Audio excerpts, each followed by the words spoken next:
Hello student, कैसे हैं आप लोग।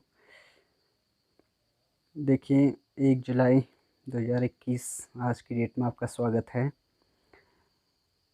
इससे पहले हमने अध्याय 3 तक 3 टॉपिक डिस्कस कर लिए थे। निषेचन और निषेचन पूर्व घटना, जिसमें कि युग्मक जनन, गैमेटोजेनेसिस, और गैमेटोजेनेसिस में 2 प्रकार के युग्मक बनते हैं। कौन कौन से? स्पर्मेटोजेनेसिस और कौन कौन से बनते हैं? स्पर्मेटोजेनेसिस, रिकॉल कीजिए, और दूसरा oogenesis।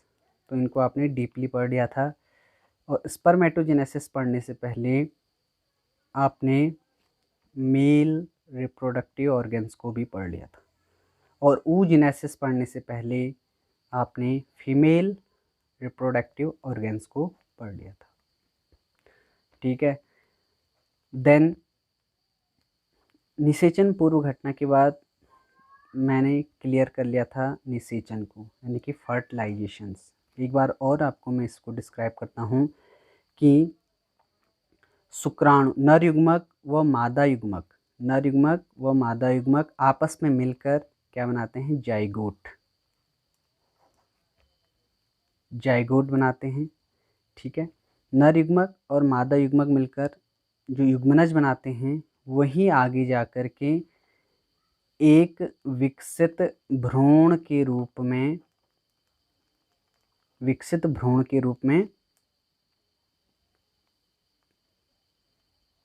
एक चरणबद्ध प्रक्रिया में पूर्ण होता है। ठीक है। एक प्रोसेस होती है, वह प्रोसेस जो होती है कुछ स्टेप्स में होती है, और इस स्टेप्स को बनने के लिए 9 मंथ लगते हैं। यानी कि कंप्लीट शिशु को बनने के लिए 9 मंथ लगते हैं आफ्टर निषेचन, यानी कि निषेचन पश्च घटना में। इसी को ही हम डिस्कस करने वाले हैं। इससे पहले मैं आपको कुछ निषेचन के बारे में बताना चाहता हूँ कि फर्टिलाइजेशन, देखिए जैसे आपने फीमेल रिप्रोडक्टिव ऑर्गन्स देखा था, यानी कि यूट्रस, इसमें गर्भाशय आपने देखा था। उसके बाद अंडाशय में इसके 3 भाग होते हैं। गर्भाशय के जो अंडवाहिनी है उसके नीचे क्या होता है? इन्फेंडिबुलम, फिम्ब्री और एम्पुलरी और स्टोमस, ये 4 जंक्शन होते हैं इसमें।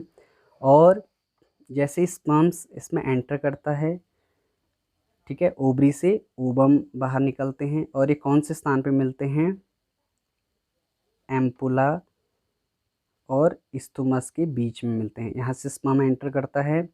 ठीक है, स्पर्म एंटर करा, और स्पर्म, जैसा कि स्पर्म भी आपने पूरा कंप्लीट पढ़ लिया था कि जो स्पर्म है इसके आगे एक्रोसोम होता है। ठीक है, एक्रोसोम यानी कि कंप्लीट माइटोकॉन्ड्रिया से प्रेरित होता है। एक्रोसोम एनर्जी मिलती है, और जो कहाँ पहुँचता है? सीधे ये ओवम के बाहर एक लेयर होती है, इस लेयर को हम बोलते हैं जोना पेलिसुडा। और भी लेयर होती हैं जैसे कोरोना रेडिएटा। तो जोना पेलिसुडा की जो लेयर होती है उसको ये एक्रोसोम जो होता है मतलब कि इसमें एंटर करता है, इसको भेदते हुए एंटर करता है, और यहाँ पे जो स्पर्म होता है इसमें एंटर कर गया। अब इसके बाद इसको कोई और स्पर्म फ्यूज नहीं करेगा। ठीक है। देन यहाँ से अब निषेचन की क्रिया शुरू हो जाती है। ठीक है, अभी तक पूर्व फर्टिलाइजेशन हो रहा था, पूर्व निषेचन की प्रक्रिया हो रही थी। देन अब स्पर्म भी मिल गया और ओवम भी आपस में मिल गई, तो क्या बना देते हैं? युग्मनज। ठीक है, यही क्रिया हम यहाँ पे देखते हैं, क्या बनाएंगे? युग्मनज, जाइगोट। अब जाइगोट बन गया है। अब जाइगोट बनने के बाद क्या होगा? गुणसूत्रों की संख्या भी बढ़ेगी। ठीक है, और गुणसूत्रों की संख्या बढ़ेगी तो कोशिकाओं का विभाजन होगा। ठीक है, और इन्हीं कोशिकाओं का जो विभाजन होता है 3 स्टेप में होता है। जो निषेचन पश्च घटना होती है ये 3 भागों में होती है। पहले इसकी डेफिनेशन जान लेते हैं, यानी कि नर युग्मक व मादा युग्मक आपस में मिलकर जाइगोट का निर्माण करते हैं, 2n। ठीक है, और जाइगोट जो होता है इसका भ्रूणीय परिवर्धन होता है। ठीक है, इसकी भ्रूणीय विकास को ही निषेचन पश्च घटना कहते हैं। ठीक है, और यह 3 स्टेप में पूर्ण होती है। निषेचन पश्च घटना 3 स्टेप में होती है। सबसे पहले इसका क्लीविएज होता है। क्लीविएज मीन्स विदलन, ठीक है। देन उसके बाद गैस्ट्रुला फॉर्मेशन, गैस्ट्रुला का निर्माण होता है। और तीसरा कोशिका का विभेदन होता है, यानी कि ऑर्गेनोजेनेसिस। और ऑर्गेनोजेनेसिस मीन्स कि इसमें अंगों का विकास होने लगता है।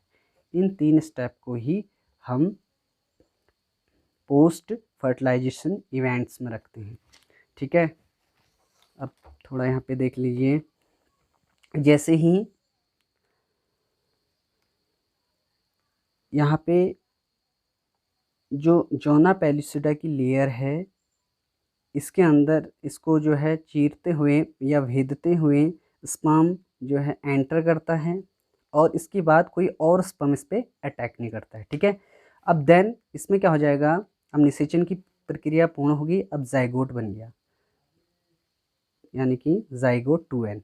2n क्यों? n मेल से और 1 n फीमेल से। Got it? Okay, done. Next, अब जाइगोट एक ऐसा विभाजन, अब क्लीवेज होना है, इसमें क्या होना है? क्लीवेज।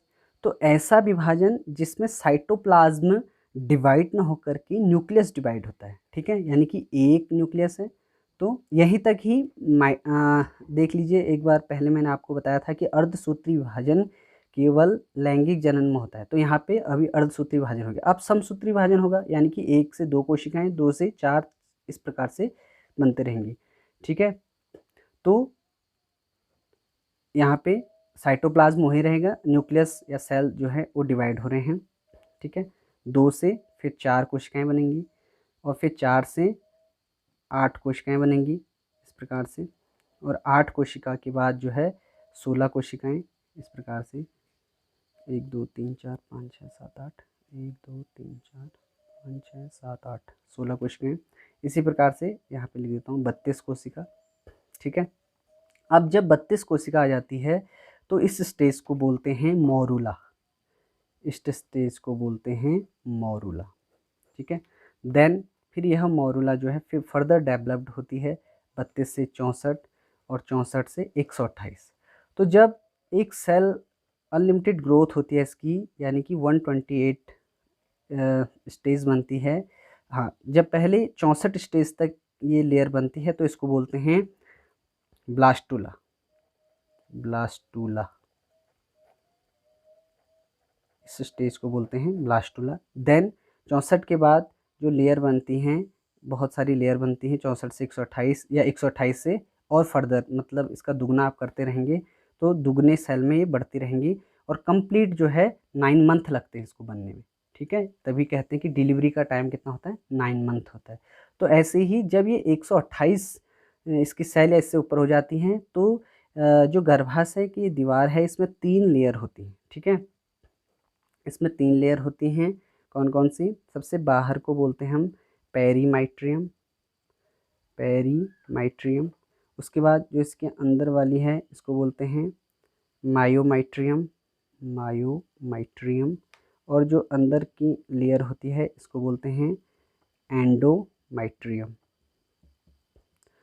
तो जो ये ब्लास्टोसिस्ट है इसको हम क्या बोलेंगे? ब्लास्टोसिस्ट। ब्लास्टोसिस्ट।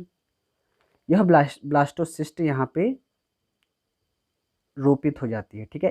इसको इम्प्लांटेशन बोलते हैं या अंतःरोपण, गर्भ का अंतःरोपण बोलते हैं, ठीक है। तो एंडोमेट्रियम पे ये स्थापित हो जाती है, इस क्रिया को हम बोलते हैं अंतःमाइट्रियम। तो ठीक हो गया। सबसे पहले क्या हो गया? क्लीविएज हो गया, यानी विदलन, ठीक है। न्यूक्लियस जो हैं वो डिवाइड हो रहे हैं, और डिवाइड होने के बाद 1 से 2, 2 से 4, 4 से 8, 8 से 16, 16 से 32, 32 के स्टेज में इसको हम मोरूला बोलते हैं। फिर फर्दर यह डिवाइड होता है 64, 32 से 64, इस स्टेज को हम बोलते हैं ब्लास्टुला। और एक फिर 64 से 128 या उससे ऊपर इसको हम बोलते हैं ब्लास्टोसिस्ट। यह ब्लास्टोसिस्ट जो होता है गर्भाशय की जो है अंतः जो एंडोमेट्रियम बोलते हैं इसको, अंतःभित्ति, उस पे अंतरोपित हो जाता है। ठीक है, अब यहाँ से जो होता है भ्रूण का विकास शुरू हो जाता है, यानी इसके 3 लेयर बनने लग जाते हैं। एक को बोलते हैं हम एक्टोडर्म, दूसरा बोलते हैं हम मीजोडर्म और एंडोडर्म। इस प्रकार से भ्रूण के 3 स्तर बन जाते हैं। एक्टोडर्म, ठीक है, एक्टोडर्म से त्वचा की एपिडर्मिस, बाल, नाखून, तंत्रिका तंत्र, नेत्र, नेत्र से संबंधित भाग जितने भी आइरिस और ये चीज़ें, लार ग्रंथियाँ, दांत का एनिमल जो रेड पार्ट होता है। ठीक है, और मीजोडर्म से हार्ट और ये चीज़ें बनती है, पेशियाँ, मसल्स वगैरह, ब्रिक, किडनी, हृदय, रुधिर, अंतःकंकाल, इंटेस्टाइन जितने भी हैं और टिश्यूज़ जितने हैं, ये सब मीजोडर्म से बनते हैं। और एंडोडर्म से आहार नाल, ठीक है, और लीवर, अग्न्याशय, पीयूष ग्रंथ, ये चीज़ें सब, थायराइड, पैराथायराइड, थाइमस ग्रंथि, जनन कोशिकाएं, एपिजर्मल सेल्स। तो ये सब इसके बाद जब पूर्ण जो 128 लेयर या इससे ऊपर ब्लास्टोसिस्ट बन जाता है, और ये कहाँ पे रोपित हो जाता है, गर्भाशय की एंडोमेट्रियम पे। ठीक है, तो इस क्रिया को हम बोलते हैं अंतःरोपण। ठीक है, इम्प्लांटेशन। ठीक है, ये चीज़ें सब इसमें हैं, आप इसको देख लीजिएगा। तो इसी के साथ ही हमारा जो है ये टॉपिक या लेसन ही कंप्लीट हो जाता है। जो कुछ इसमें छूट जाता है वो थोड़ा सा आप अपनी तरफ से देख लीजिएगा, और बाकी कुछ प्रॉब्लम होगी तो आप मुझे कमेंट करके बता सकते हैं, और या फिर आइदर कॉल करके भी आप मुझे पूछ सकते हैं। ठीक है, तो ऑर्गेनोजेनेसिस जो हमारा लास्ट आता है कि इससे इनके बाद जो होता है 9 मंथ में ये सब कंप्लीट हो जाता है, फीटस जो है पूरा जो होता है भ्रूण बन जाता है। ठीक है, इसमें एक पॉइंट था लैक्टेशन, जब प्रसव हो जाता है शिशु, जब माँ के गर्भ से बाहर आता है तो उसमें जो माँ में दुग्ध क्रिया शुरू हो जाती है, तो इसको लैक्टेशन बोलते हैं। ये भी बहुत इंपॉर्टेंट है, ये एग्जाम में आता है 1 नंबर में। और कोलेस्ट्रम भी इसको बोलते हैं। ठीक है, प्रथम स्तन्य भी बोलते हैं। ओके, अभी एक चीज़ और रहेगी इसमें, अपरा। ठीक है, यानी कि प्लेसेंटा। प्लेसेंटा क्या होता है, एक नाल होता है जो माँ के गर्भ से सीधे भ्रूण पर कनेक्ट रहता है, जुड़ा रहता है। ठीक है, इसका काम क्या होता है, भ्रूण को पोषण प्रदान करना, श्वसन, रेस्पिरेटरी और उत्सर्जी पदार्थ आदि जो होते हैं ये निष्कासित करने का कार्य करता है। ठीक है, तो ये सब यहाँ पे कंप्लीट हो जाता है। अब मैं आपसे कुछ क्वेश्चन पूछना चाहता हूँ, इन क्वेश्चन का आप आंसर मुझे ज़रूर दीजिएगा। ठीक है, ये क्वेश्चन है, अंडाणु शुक्राणु से किस स्थान पर मिलता है? अंडाणु शुक्राणु से किस स्थान पर मिलता है? इनके आंसर मुझे प्लीज़ दीजिएगा, तभी मैं जान पाऊँगा कि आपको समझ में आ गया है। ठीक है, दूसरा, गर्भाशय के कितने स्तर होते हैं और इनके नाम भी आप मुझे बताएंगे, और अंतःरोपण किसे कहते हैं? तो okay, thank you, have a nice day.